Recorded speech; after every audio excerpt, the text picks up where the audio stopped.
Welcome to Almost Here, Round the Corner Future Technology podcast with Richard Jacobs. Future technologies poised to transform our lives for better or worse are the focus of this podcast.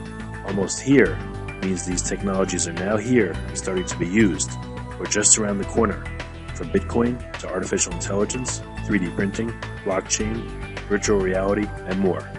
Good morning, good evening, or good afternoon, depending on where you are in the world. This is Tracy Murda on behalf of Richard Jacobs here at Future Tech Podcast. Today, I am very excited to welcome a special guest, the founder and CEO of Melonport, Mona Elisa. Thank you so much for joining me today, Mona. I appreciate your time. Hi, absolute pleasure to be here. Well, let's get started by first talking a little bit about what Melonport actually does.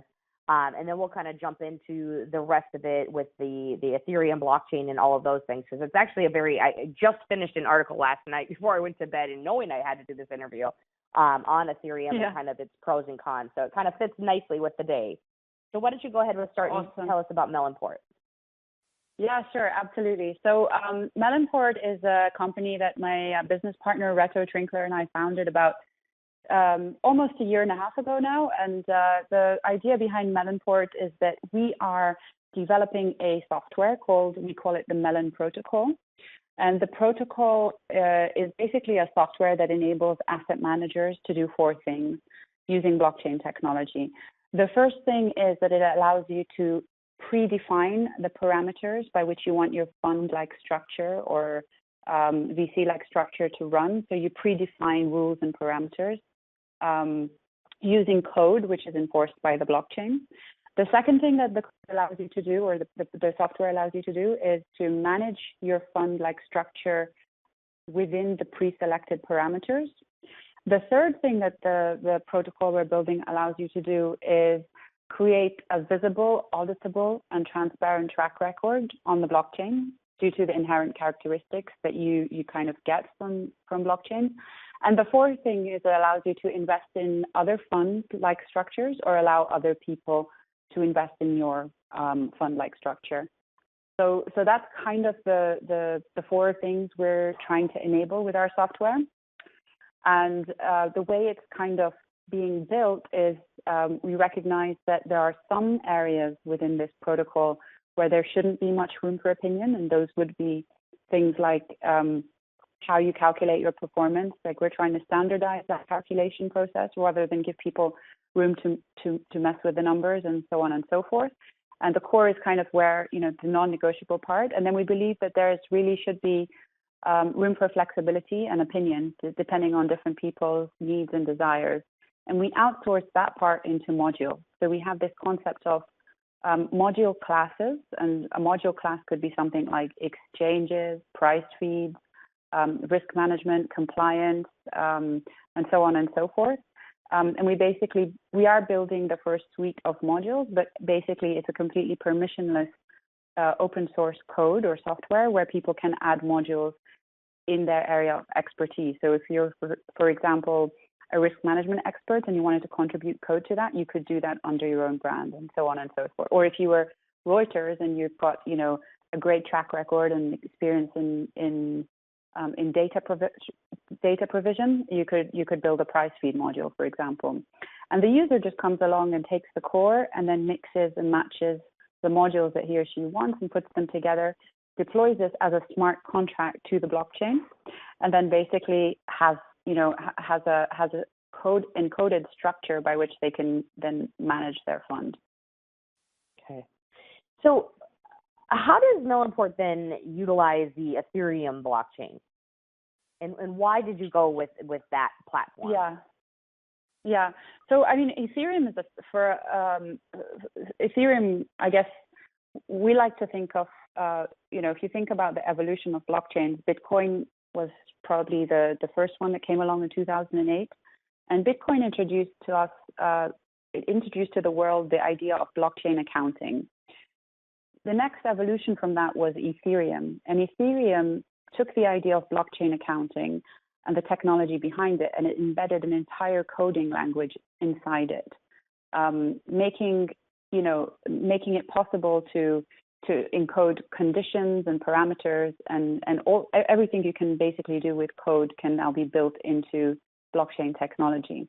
So this is really great when you're building, technology. It gives you a lot more flexibility than we previously had with blockchain.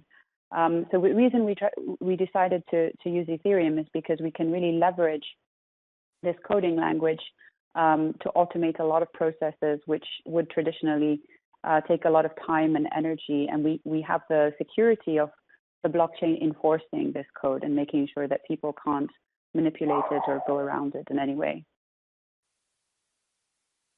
Oh, interesting. I guess you can think of Ethereum as an introduction to blockchain computing. And when you have a blockchain computer, the next logical step is for people to build software on the computer. So Melonport's basically building software for asset management on the blockchain computer. Okay. So Mona, who is Melonport a good match for? What kind of businesses or people or companies are looking at that would make sense for them to use Melonport? So I guess as a primary use case, the Melon Protocol helps lower barriers to entry. So anyone who's ever tried to set up a hedge fund or a VC fund or whatever knows how much paperwork is involved, how much time is involved, and how much cost is involved. It can often take up to a year. It can cost hundreds of thousands of dollars. And a lot of that is because we're still using processes which are very old-fashioned and slow and bureaucratic. And a lot of this stuff can be automated using code. The managing process of a fund is also very expensive. And it's one of the reasons that hedge funds and VC funds charge such high management fees. It's because they need to cover their cost base. So at the end of the day, this hurts the end investor who's trying to preserve capital by investing in these funds. So the largest thing we think we will be able to achieve is lower barriers to entry, which gives people access to a deeper talent pool, but it also reduces the running cost of a fund, which in the end of the day are going to be passed on to the saver who's just trying to invest in funds to preserve capital. On the flip side of that, we think we can also enable developers and benefit developers who are building really cool stuff in certain domains, because we're creating an ecosystem which is open and permissionless, which means that if you have a if you have a speciality, like for example, Reuters in data or some risk management expert, and you leverage your distribution, you can easily build code or modules in your area of expertise and insert it into the Melon Protocol and benefit on the back of that as well. Okay. All right. I'm just trying to put this into my world of layman's terms here. Okay. All right. So when it comes to the companies that are using the Melonport services, some of the things that you just talked about, those are clearly the benefits of using the Melonport platform versus some others. Are there other competitors out there doing the same thing that you all are doing?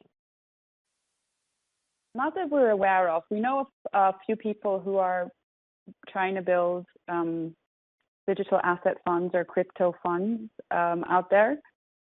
We don't know many people who are focusing on the back end. All we're trying to do is build great back end technology. We're not concerned about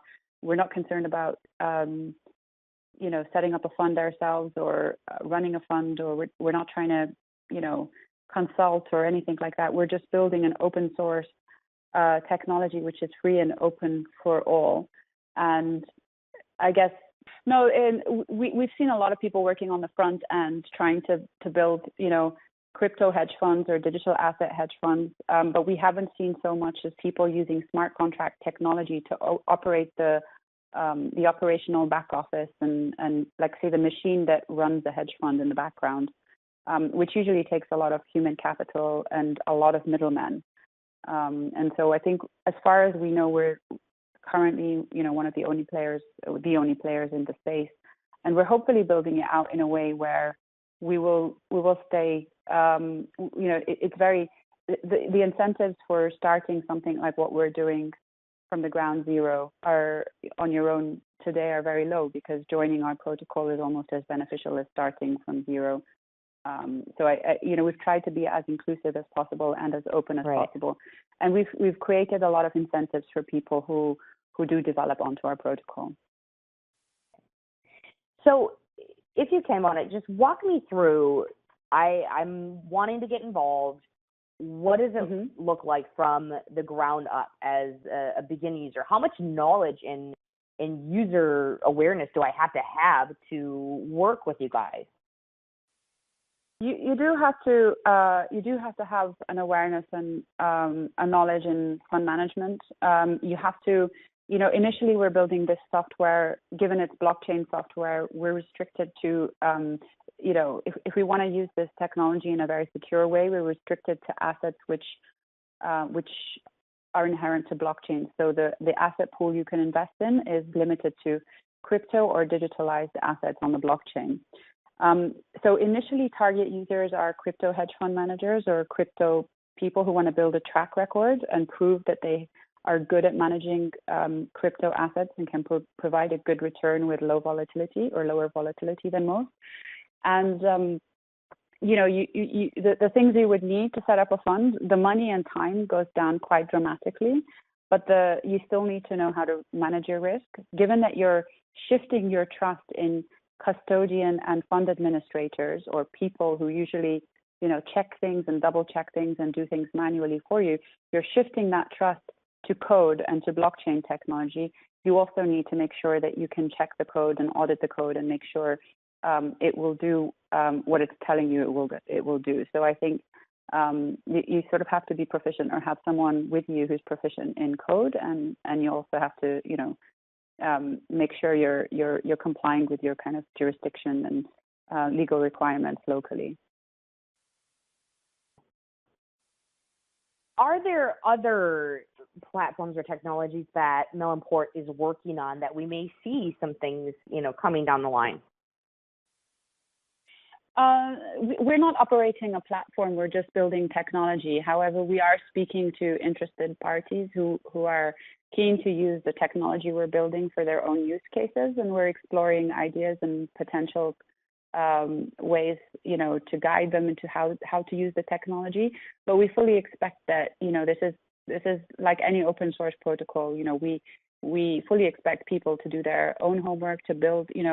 We'll have an initial set of code out there, which is quite standard, and we expect everyone who needs to tweak that for their own use cases or needs to build on top of that. And as we're building it in such a modular way, it's very easy to take the parts you need and then build the part that you need that's not there. You can just build it and plug it in quite easily. So I think we're getting interest from a wide range of users. Some of them are just individuals who want to prove to the world that they can create a track record. It's auditable, it's visible, it doesn't cost very much to set up, especially if they're proficient in coding and can understand blockchain technology. It becomes very easy for them to do this. And then we're getting the other side of the spectrum, really large institutional interest. Just because these guys realize how much of their cost base is spent on an annual basis is just completely consumed by operations and fund administration costs that they have to pass on to their end clients. And this is, the technology we're building is potentially very disruptive to this middle segment kind of operation back office type role, which typically consume more than 50% of a hedge fund or VC fund's cost base. So this can almost entirely be eliminated. And if you're a very scaled up institution, this is a huge amount of cost to be extracting out of a business. So a lot of them have their eyes on this kind of technology, and we're obviously very keen to see where it's going. The other cool thing about this technology is, whilst it's only applicable to crypto assets at the moment, you might say to me, well, a lot of people don't care about crypto assets. And I think there's two fundamental beliefs that we have, which we would push back on this. And the first is that we believe that crypto or digital assets is an asset class in the rising. If you think about how resistant people were to ETFs 40 years ago, people thought they were literally uninvestable until John Bogle pioneered the way in the ETF market. And if you think about junk bonds, even, I think in the 1980s, they were also seen as uninvestable as an asset class until Mike Milken pioneered the way and set up the first junk bond hedge fund and became the richest man in the world. And even 20 years ago, commodities were seen as untouchable until Goldman Sachs built the first GSCI index, and now everyone invests in commodities or diversifies to some degree. So we really believe that crypto is the new asset class, and it's being resisted by a lot of people, but we believe it's getting harder and harder to ignore as an asset class because it's uncorrelated to every other asset class in a world where correlation is at its highest in a really long time. And it's also been outperforming every asset class if you've picked a basket of good crypto assets in the last couple of years. So a lot of people have their eyes on this. And then the other very interesting thing is that whilst our initial goal is to have this as an infrastructure for crypto assets, a lot of real world assets are becoming blockchainized or collateralized on the blockchain or even issued on the blockchain. So as an example, we now have gold. We have two different companies I know of at least that have collateralized gold on the blockchain. So you can now trade tiny shares of gold with Digix, for example, or 10 fiat currencies now have been collateralized on the blockchain. So you can trade euros and sterling and yen and different currencies now using blockchain technology. I'm also hearing that there's a couple of real estate funds which are close to issuing real estate funds on the blockchain, and we're also in talks with, or we're aware of a couple of companies who are working on issuing equities on the blockchain. So if you take second fundamental belief that everything else, all real world and traditional assets are also fast becoming available on the blockchain, then you can take this technology and then start to apply it to other types of funds and other types of asset classes, and then it becomes really interesting as a value proposition as well. Wow. Okay, that is incredible. Tell me, Mona, a little bit about I've seen it a few times when I've been, kind of doing the research, not only on your company, but I've just happened upon it. Tell me about the Melonport token sale and what that actually is and what that allows users to do. So we had a Melon contribution period where we allowed certain people to contribute to the 2-year development project that we've just started. We think about the project in 3 phases. We completed phase 1 last year.